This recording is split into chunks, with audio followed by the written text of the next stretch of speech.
I'm John Sodeika. I'm 54 years old. I'm a husband and father of 2 daughters, Gators up at the University of Florida.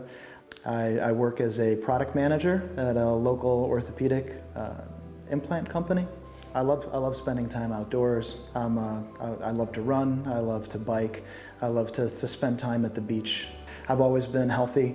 I've always been the person that didn't have issues. So when I felt little things, I didn't immediately think that that's something I needed to get checked out.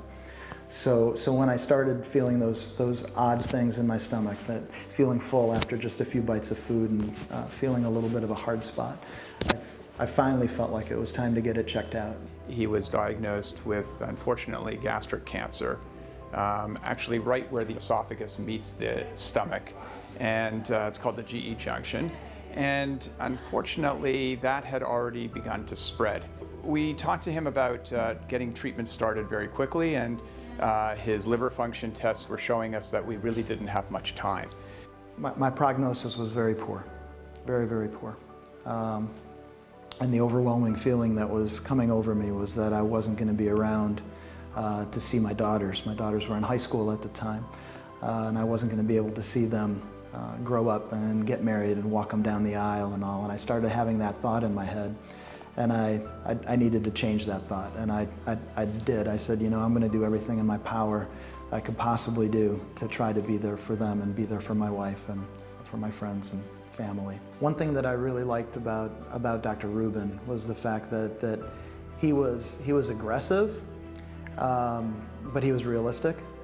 And when we talked about more chemotherapy versus the clinical trial, basically we thought of the clinical trial as the only choice to take if I wanted to have a durable result.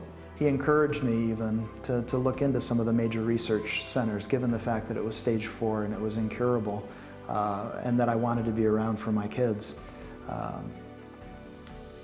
He encouraged me to look into other places that might have clinical trials that would be available for me when the chemotherapy inevitably stopped working. At that time, a new treatment was being developed and tested here at Florida Cancer Specialists, and it's called immunotherapy.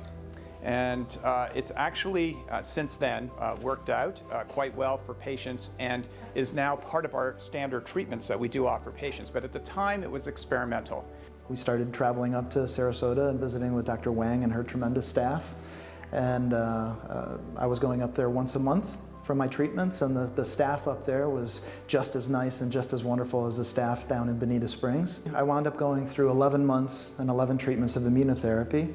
And like every other drug, it had its side effects, and the side effects from that drug caused me to stop that treatment. But by the time that had come along, I'd already had a PET scan that had basically shown that the cancer was not visible at all anymore. So we decided we were going to just leave the treatments behind and monitor.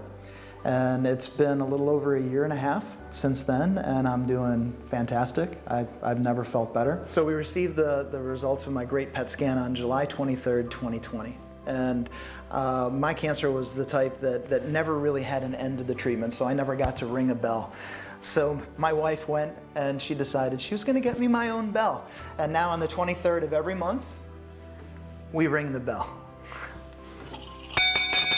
You know, this is extremely tough, I'm sure, on him. And I think we always look at our patients not just as, okay, this is what the textbook says and how to treat them. We look at them as human beings. We look at the life that they lead. And, he was in the middle of what was a beautiful life with a family, children, a career that was doing very well. And here was something that was going to, not just stop him, but could end his life within a few months. And despite that, I always admired how well he handled that type of uncertainty. I can't imagine myself or many people going through that and being as brave as he was. Thank you, Dr. Rubin. Thank you, Dr. Wang. Thank you, Florida Cancer Specialists. 3.5 years after a stage 4 diagnosis, and here I am hiking at Lake Louise with my family. Woo-hoo!